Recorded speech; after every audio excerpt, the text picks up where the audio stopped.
Hi friends, welcome to Akshaya dot com. இன்றைக்கி இந்த வீடியோவில் நல்ல காரசாரமான டிஃப்ரெண்ட்டான சுவையில் ஒரு ஈஸியான சைட் டிஷ் ரெசிபி.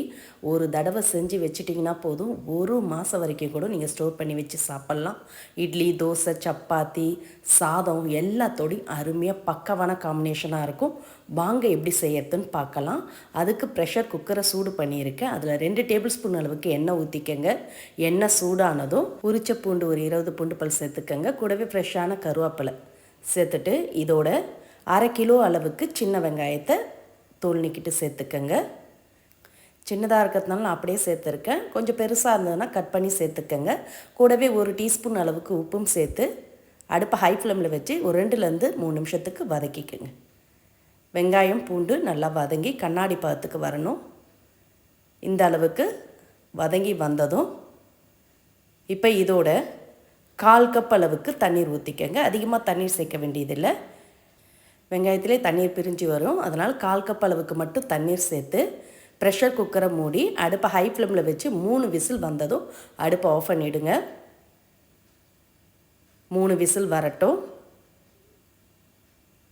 அடுப்பை ஆஃப் பண்ணி ப்ரெஷர் பூரா கம்ப்ளீட்டாக இறங்கட்டும். இப்போ இதோடு சேர்க்கறதுக்கு கடாய் சூடு பண்ணியிருக்கேன். அதில் 1 டேபிள் ஸ்பூன் அளவுக்கு வெந்தயம், 1 டீஸ்பூன் அளவுக்கு கடுகு, 1/2 டீஸ்பூன் அளவுக்கு மிளகு சேர்த்து நல்லா பொரிய வறுத்துக்கங்க. வெந்தயம் கடுகு நல்லா பொரிஞ்சு வறுபட்டு வரணும். இந்த அளவுக்கு நல்லா பொரிஞ்சு வறுபட்டதும் அடுப்பை ஆஃப் பண்ணிவிட்டு இதை அப்படியே மிக்சர் ஜாரில் மாற்றி நல்லா ஆறின பிறகு இது மாதிரி அரைச்சி எடுத்துக்கங்க. இது அப்படியே இருக்கட்டும். இப்போ ப்ரெஷர் குக்கரை திறந்து பார்த்துக்கலாம். 3 விசில் வந்ததுலே வெங்காயம் நல்லா வெந்து சாஃப்டாக இருக்குது. இப்போ இதை அப்படியே மசிச்சு விட்டுக்கங்க. ஒன்றும் பாதியமாக இது மாதிரி கரண்டியால் மசிச்சு விட்டுக்கங்க. ரொம்ப மைய கூழ் பதத்துக்கு ஆக்காமல் இது மாதிரி ஒன்றும் பாதியமாக தெரிகிற மாதிரி கரண்டியாலே அப்படியே அழுத்தி விட்டிங்கன்னா நல்லா கொஞ்சம் மசிச்சு வரும். இது அப்படியே இருக்கட்டும். இப்போ தாளிக்கிறதுக்கு கடாயை சூடு பண்ணியிருக்கேன். அதில் 3 டேபிள் ஸ்பூன் அளவுக்கு நல்லெண்ணெய் ஊற்றிக்கங்க. எண்ணெய் சூடானதும் 1 டீஸ்பூன் கடுகு, கூடவே கொஞ்சம் ஃப்ரெஷ்ஷான கருவேப்பிலை சேர்த்துக்கங்க. கடுகு நல்லா பொரிஞ்சு வந்ததும் இதோட 1/4 டீஸ்பூன் மஞ்சத்தூள் சேர்த்துக்கங்க. கூடவே 1/4 டீஸ்பூன் அளவுக்கு பெருங்காயத்தூள் சேர்த்துக்கங்க. சேர்த்துட்டு 2 டேபிள் ஸ்பூன் அளவுக்கு மிளகாய்த்தூள் சேர்த்துக்கங்க.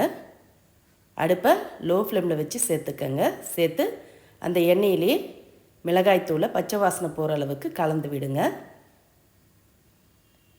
கலந்து விட்ட பிறகு இதோட நம்ம மசிச்சு எடுத்து வச்ச வெங்காயத்தை எல்லாத்தையும் சேர்த்துக்கங்க. சேர்த்து நல்லா கலந்துக்கங்க.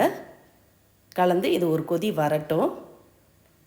ஏற்கனவே வெங்காயம் வேக வச்சு தான் மசிச்சு சேர்த்துருக்கோம். அதனால் ரொம்ப நேரம் கொதிக்க வேண்டியதில்லை. ஒரு கொதி வந்ததும் இதோட பெரிய எலுமிச்சை சைஸுக்கு புளியை ஊற வச்சு 1 கப் அளவுக்கு தண்ணீரை ஊற்றி நல்லா கலந்து விடுங்க. கலந்து அடுப்பை ஹை ஃப்ளேமில் வச்சு நல்லா ஒரு 2லேருந்து 3 நிமிஷம் கொதிக்க விடுங்க. புளி தண்ணியோட பச்சை வாசனை போகட்டும். அப்படியே நல்லா கொதித்து வருது பாருங்கள். நம்ம சேர்த்த எண்ணெயும் பிரிஞ்சு வந்திருக்கு. இப்போ இதில் நம்ம அரைச்சி எடுத்து வச்ச கடுகு வெந்தய பொடியை சேர்த்துக்கங்க. எல்லாத்தையுமே சேர்த்து நல்லா கலந்து விடுங்க. கலந்துட்டு இந்த டைமில் உப்பு கரெக்டாக இருக்கா செக் பண்ணிக்கங்க. உப்பு பத்தாட்டி கொஞ்சம் சேர்த்துக்கங்க. இப்போ நல்லா கலந்து விட்ட பிறகு இதை அப்படியே மூடி வச்சுடுங்க. மூடி திரும்பவும் ஒரு 3 நிமிஷம் அப்படியே கொதி வரட்டும். அதில் இருக்க ஈரம் பூரா வற்றி கொஞ்சம் சுண்டி வரட்டுங்க. அப்போ தான் நம்ம எடுத்து வச்சு ஸ்டோர் பண்ணால் நல்லாயிருக்கும்.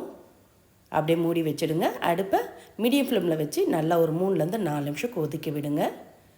இப்போ பாருங்கள், எண்ணெய்லாம் நல்லா பிரிஞ்சு நல்லா கொஞ்சம் திக்காய் வந்திருக்கு பாருங்கள். இந்த அளவுக்கு நல்லா கொஞ்சம் சுண்டி வரணும்.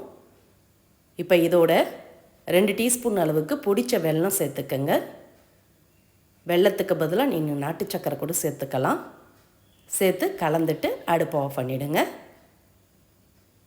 நல்ல மணக்க மணக்க சுவையான வெங்காய தொக்கு ரெடியாக எடுத்து நம்ம சின்ன வெங்காயத்தில் செய்கிறதுனால சுவை கூடுதலாக அருமையாக இருக்கும். இதை அப்படியே இறக்கி வச்சு நல்லா ஆற விட்டுடுங்க. நல்லா ஆறின பிறகு இதை ஒரு ஏர்டை பாட்டிலில் ஸ்டோர் பண்ணி எடுத்து வச்சிங்கன்னா 10 நாள் வெளியே வச்சுருந்து சாப்பிட்லாம்.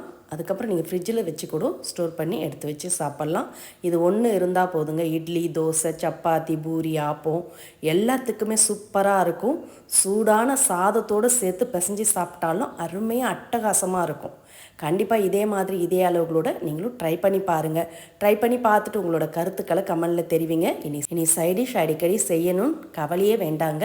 இது ஒன்று இருந்தாலே போதும். இந்த காரசாரமான ரெசிபி பிடிச்சிருந்தால் அப்படியே ஒரு லைக் கொடுங்க. மறக்காமல் நம்ம சேனலையும் சப்ஸ்கிரைப் பண்ணிடுங்க. நன்றி, வணக்கம்.